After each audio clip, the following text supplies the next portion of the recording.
એ ઉષાબેન, આ તમારા છોકરાને કોઈ નવા નવા ભપુડા લઈને આવે? અમારા છોકરાએ કકરાટ કરે છે લેવા માટે. એ છોકરાઓ બપોર વચ્ચે તો દેખાડો કરો માં. બપોરે તો કોકને ઊંઘવાનું થોડી વાર. નવાઈની ઉતરાણ આવી ગઈ તમારે તો.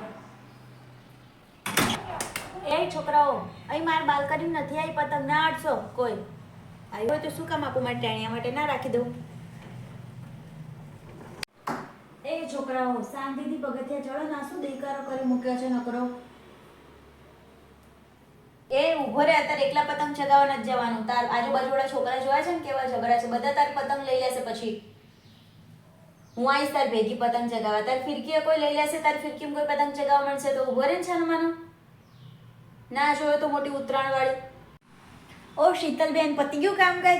ચલો ને આપણે થોડી વાર ધાબે બેસવા જઈએ. છોકરાઓ નકરા લોહી પીવે છે તો એમની જોડે જોડે આપણે થોડી વાર બેસીએ, એમનું ધ્યાન રાખીએ. ક્યાંક વગાડશે, પડશે, કરશે તો નહોતી ઉપાધિ આવશે. એક તો છોકરાઓને એક્ઝામ બી આવી છે પાછળ ને પાછળ. ઉત્તરાયણ પછી તરત એક્ઝામ છે. તમારા લાલિયાન છે, મારા લાલિયાન તો ઉત્તરાયણ પછી એક્ઝામ છે.